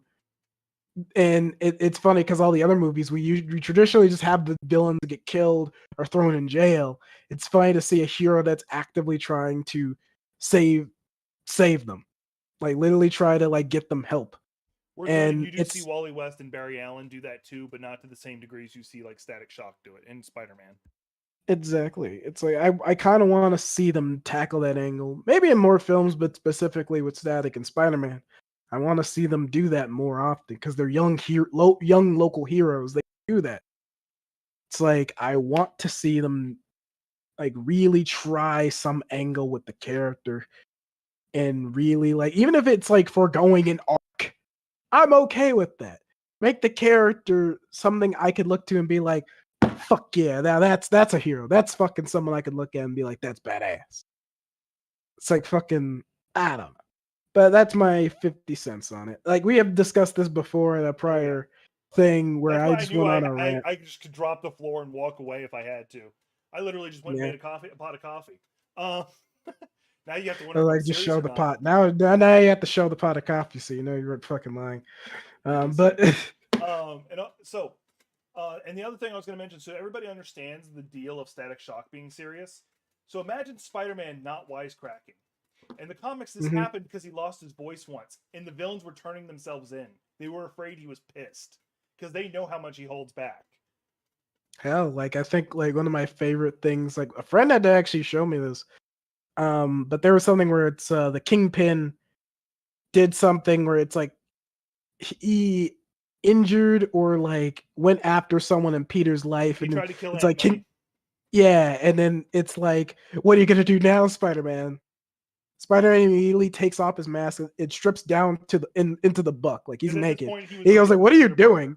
It's like You wanted Spider-Man when went after Peter Parker. You're not gonna get You're not gonna get Spider-Man. You're gonna get Peter Parker, and it just beats the shit out of him. Then pointed his web shooter in his mouth and said, "If I pull this trigger, your insides will fill with my webbing, and it won't dissolve for hours, and no one can save you. You will die. And if you ever target anyone in my life again like that, I will not hesitate." Pretty much. It's like I wonder how they would tackle that because it was Venom suit Spider-Man, but I'm curious. No, it wasn't Venom suit. It was regular Spider-Man. It was regular Spider-Man. All It right, was good. regular Spider-Man. He didn't have Venom suit at that point. There was one additional note to this that I was going to bring up. Oh, yeah, there was one time Doc Ock took over Peter Parker's body thinking, I could be a better Spider-Man. And then he punched something. I think he hit a wall and watched it explode, and he goes, oh, Spider-Man's been holding back all this time. Yeah. So I just love it when the enemies realize how dangerous he really is. Spider-Man, as much as people like to say that, like he has a lot of power. He does. And he's still getting stronger. That's the thing that a lot of people forget. He is getting stronger. Absolutely. All right. I love that conversation. That was a great conversation. It's one I've been having a lot of, and I really enjoyed it. Back to the teacher thing. I got another one for the teacher thing. Because this is two of the best teachers that are not in Japanese media. Oh, stop. Thank you. Stop. Yo. I just forgot Splinter's name there for a second. And I love the message in this picture, too. Artist is at the bottom, which is kind of hidden, so let me fix that real fast. I'm going to switch it back for a second. It's not really, it's not getting unhidden. Anyway, Minty Sarts. There you go. Anyway, remember, failure is a possibility that everyone must face, and failure is the opportunity to begin again. Revenge only brings more pain, and yes, there is nothing wrong with a life of peace and prosperity, switching back and forth between Splinter and Iroh. Like, you can't tell me you ever watched Avatar: The Last Airbender and said, Avatar, Iroh's an asshole. I don't like that character. Literally no one hates Iroh. No one. And if they say they do, they're lying. And then Splinter's awesome. Let's just leave it at that. Raise those three turtles as his own kids. I've never seen Teenage Mutant Ninja Turtles very much. Like the big thing about Teenage Mutant Ninja Turtles that I know was that one morning Saturday cartoon that was on at 1.0 level. Which was good. Literally, you have 4 to 5 iterations. Like, you have like 4 or more iterations. You're good. Yeah, I was about to say, it was like, I can't tell you which is which. Yeah, you have the comics from the 80s. You have the late 80s cartoon. Like, they got the early 2000s cartoon from 2005. Like, yeah, I think that was from 2000 and I think was 10 or something or 12. I think got more. Like, I think the early 2000s was the one I grew up with watching. I don't remember. It's been years. The really dark 2005 one. There you go. Yeah, because I re-looked at some of them scenes. That was actually, I am quite surprised they got like away with a lot of the graphic imagery. Like Leonardo decapitated Shredder. Yeah. But yeah, like I said, I never really remember too much about Teenage Mutant Ninja Turtles TMT very much. But Avatar, Uncle Iroh, yes, there was a lot about that hits home. And when you find out that one song he did, Soldier Boy Come Home. Oh, Soldier Boy, that hurt a lot. And right now I'm talking about it, and I'm getting a little teary-eyed about it. That was the last time the original voice actor, did his role before he died. Yep, and it hurt. It hurt a lot. And Uncle Iroh always will always be someone I could always recognize and always be familiar with, because it's just I can relate to it. I really can. And my grandmother, as much as I don't really talk about her very much, she had the attitude of Uncle Iroh, and let me tell you something. That speaks a lot of volume for me because I don't talk about my family very often, especially my old relatives. But yeah, Uncle Iroh will always be uh, forever in my heart as a teacher. And the only reason I didn't bring him up earlier is because we were referring to animated Japanese Although I media. argue Avatar should be an anime. Like no one, no, like if you said Avatar is an anime, only a handful of weeboos would argue against it. Yeah, and I rather not be on that side against the weeboos or on their side, so I kind of sit in between, and I'll we pick a don't, fight. and I won't get involved unless I have to. There you go. That's my sense. But you gotta love the message in this picture too, because it just fits for both of them. The idea that failure's not the end, but that you can get back up and try again. Like, because both of them would have said that, and I love that kind of message. Cool Walker, you got some 2 cents on this? No. All It's right. like, you wanted my honesty? No. No, all right. It's like, Cool. fine. I like them. Uncle Iroh is my definitive favorite Avatar Last Airbender character besides Toph. Like, Toph is The second. other most But popular character. yeah, Uncle Iroh is my favorite because he is the mentor, the older adventurer with like a lot of baggage, but doesn't make it anyone else's problem. In fact, he uses it as leverage to help people understand that he wants to help you heal and help you understand that it's not over because you failed or screwed up. And hell, like I said this before with everybody else, like out of all the Avatar characters, I would be totally down for like a young Iroh movie or mini series, just like seeing bits of his life because he definitely met the Sun Warriors at some point. Yep. And he definitely did some horrible things, but also has made many leaps to try to, change that throughout the years. Like he's definitely a person that stuck with the Fire Nation to try to help it get better, and only left so he could help his nephew. Yep. And like the emotional epiphany, or not even epiphany, but the emotional moment when it's like when Zuko came back and stuff like that. Like even I felt that shit, man. It's like, damn. It's like it just felt good. Someone pointed out to me, Iroh didn't know anything Zuko had gone through to do it to get there, but he didn't care. Like I was never mad at you. I was sad that you had lost your way, and like that hits me because I like it always hits me at the idea of you being able to always fight your way back, always to get back up from your failures. Because Mhm. y'all know I had a mental breakdown in 2016. I've been fighting my way back ever since. The idea that Yes, you even if did. you fail, you can get back up is very important to me. Exactly. It's definitely like something where it's like it's the most humanizing moment. It's one of the most humanizing moments within that show.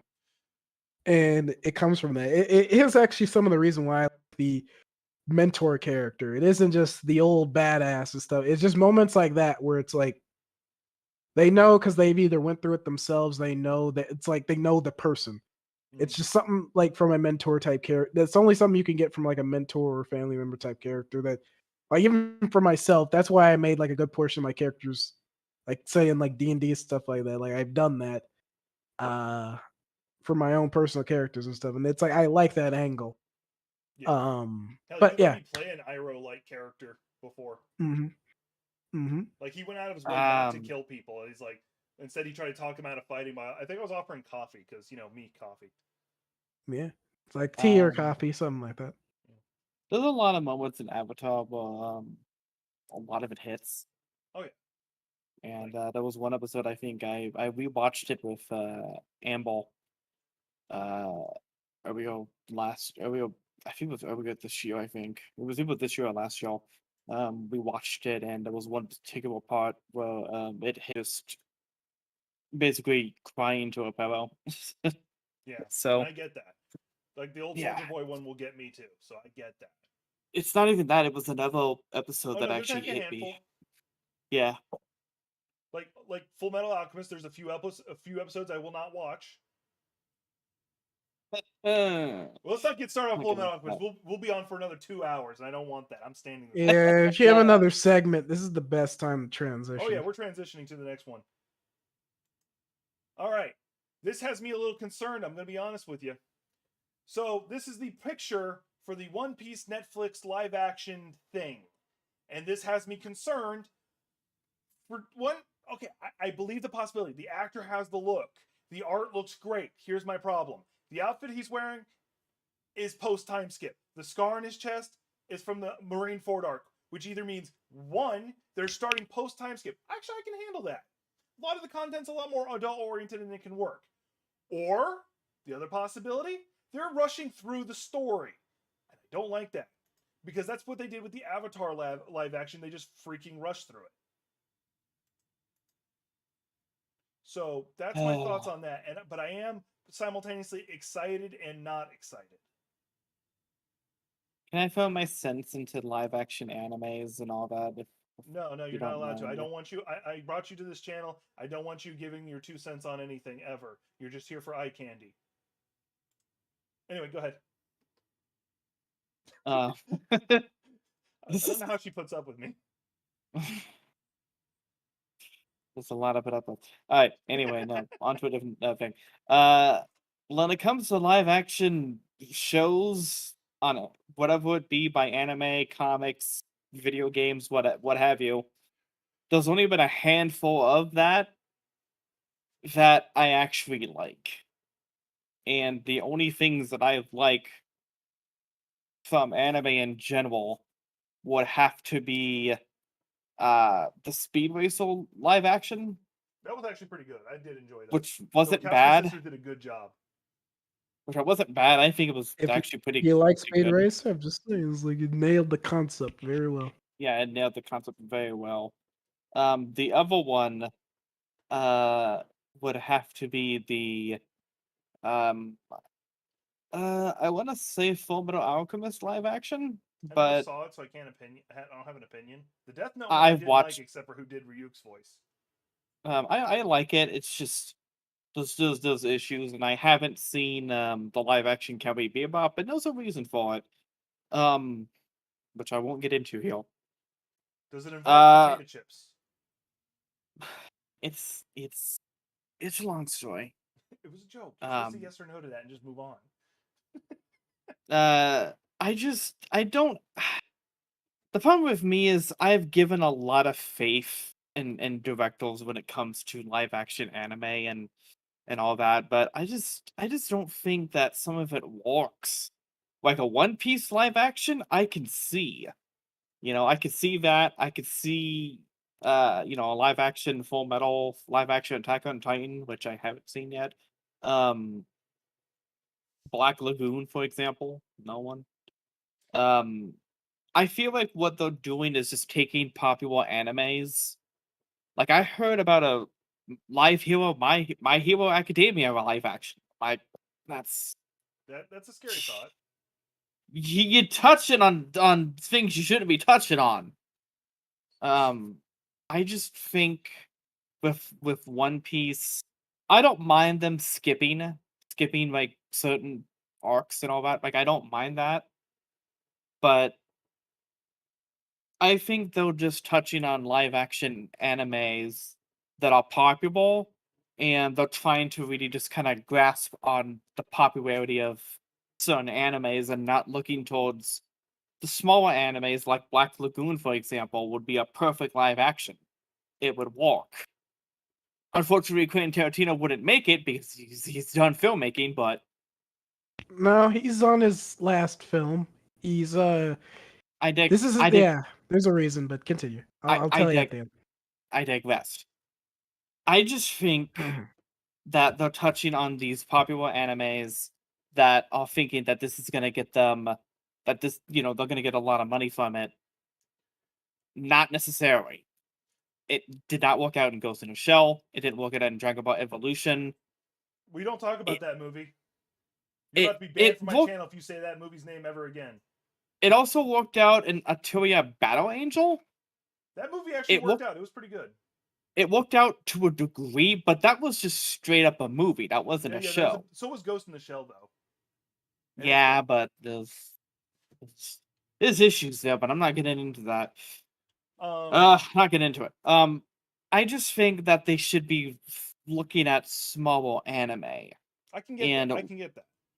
And a smaller anime I would recommend is something that has been done already, but I wouldn't mind seeing it in a live action What I sort of heard is thing. we need to make a Berserk live action. No. Yeah, that's a small. Even though I would... Sorry, if you don't know what, hang on, I gotta go back to the screen for this one. If you don't, hang on, there we go. If you don't know, Berserk is this small manga that almost no one's ever heard of.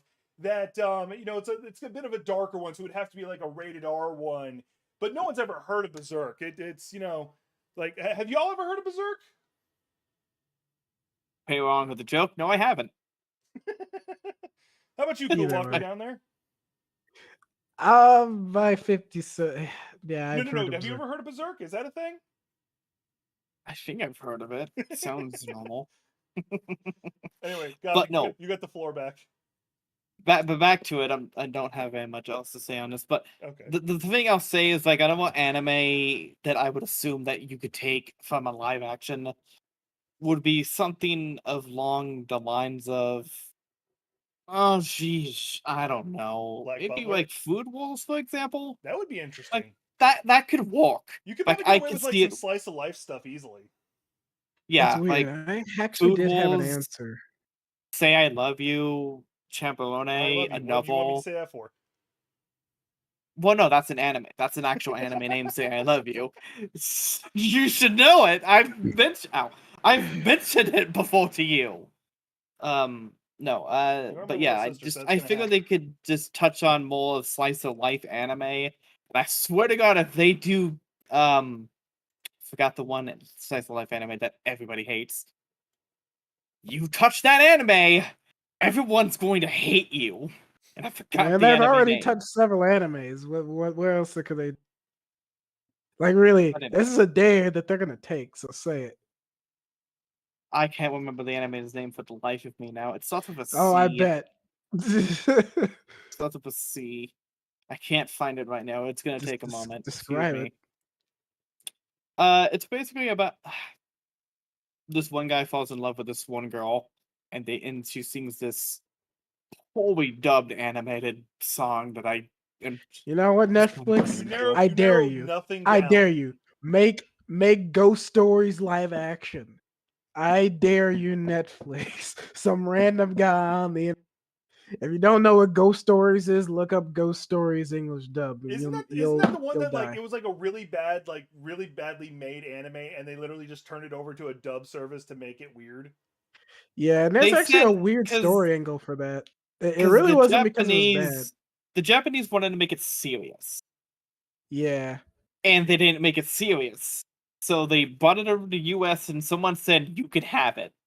And that's why Ghost Stories dubbed is so hilarious. They basically gave it over to Team Yeah. 4-Star and said, "Have fun." Now that is kind of what I'm saying is like the interesting thing about Ghost Stories, and I could still be butchering it, but I remember like the most common story about that is that no one gave a fuck about it overseas, so they sent it over here since it was already scheduled to be here, and they didn't give them a script, so they said fuck it.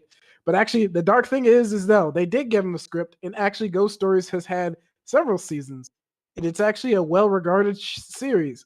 It's just that there was something up with the translations and things where they just they gave them leeway. They gave them a lot of leeway during the dub because they just didn't have that when they were doing it. Like when they have script translations and stuff like that. Someone messed up and then they were like, you know what, fuck it. Here are these blank spots, have fun. And then they were like, okay, cool. It's like they're basically allowed to do anything but change the plot. And they took full advantage of that. No one cared. Because they knew it wasn't going to get traction out here. The English dub gave it way more traction than it. But long story short, where the fuck am I going with this? Oh yeah, it just that was my 50 cents on that. But so what do you think of the possibility of the One Piece live action? Do you think it's got a chance, or do you think it's going to flounder? Nah, it's gonna flounder, man.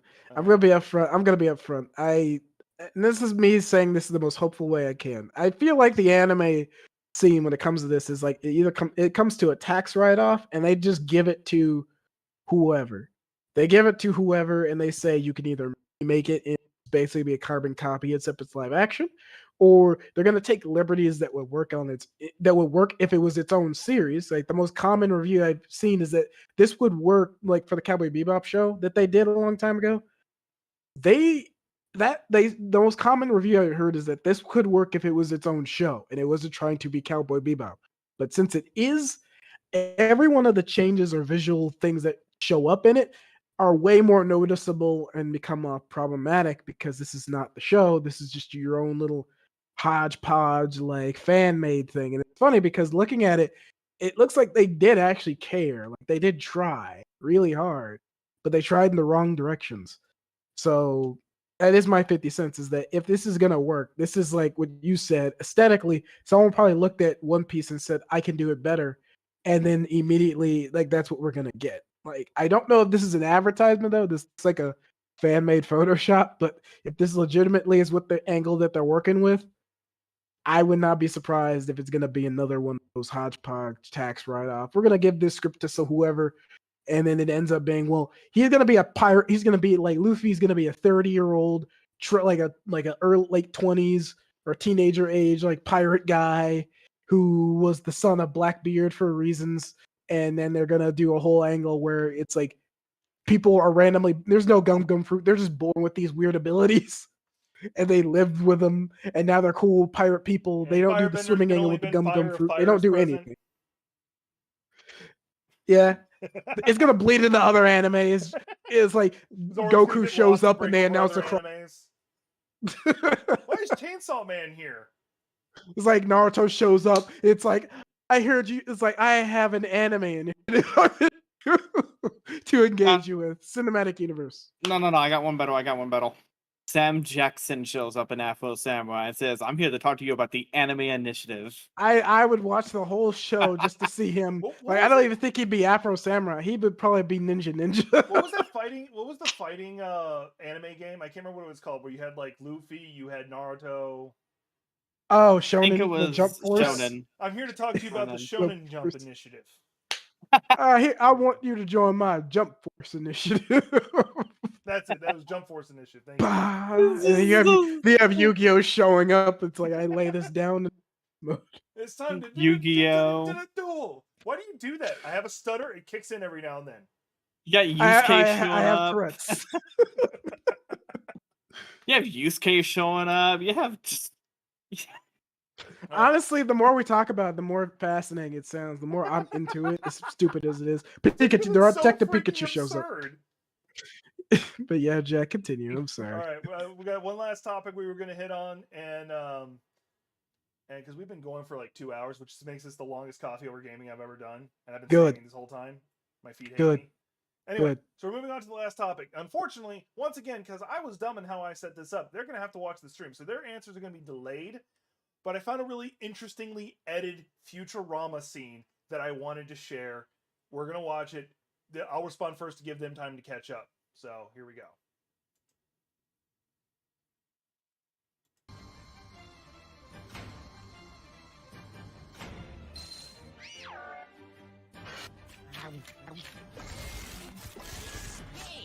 God damn it.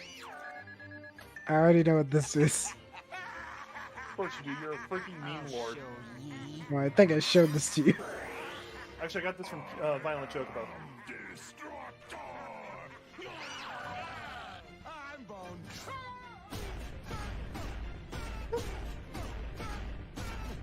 That'll show him. My finger! I cast upon thee a stone. A straight for a twofer.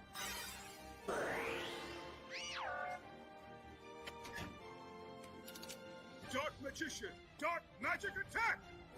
No! They didn't!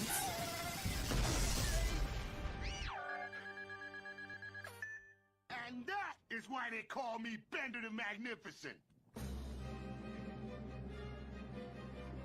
Now it's personal.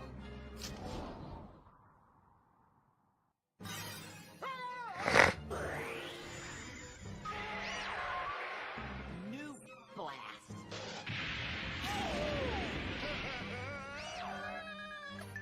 I'm scared.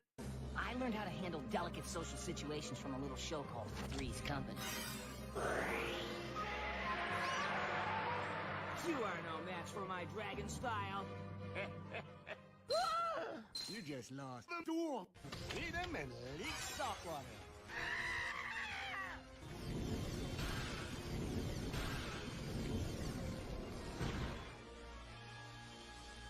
That right, scared? No, I'm not. Oh, wait, I am. Let's go already!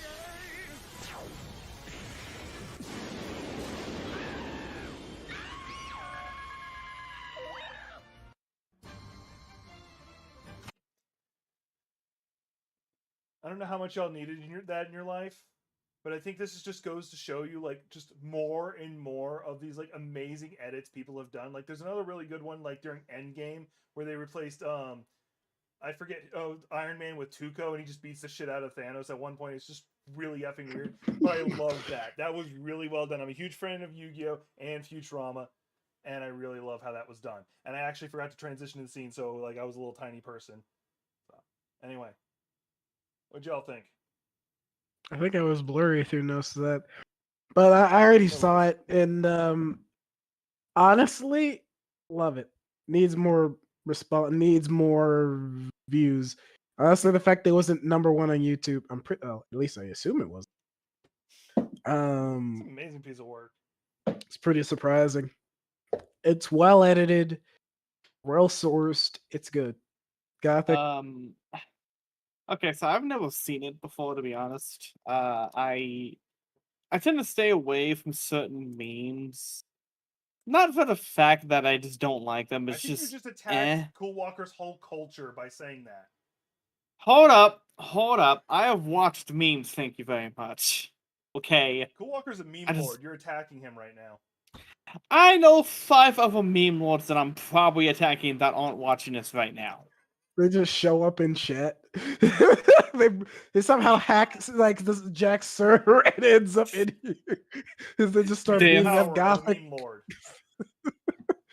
The council has chosen. It will decide your fate. Alright, so here's the thing. I do like memes and I do watch memes. But that one for Futurama, I haven't seen. I'll show it to you later so you get a better look at it.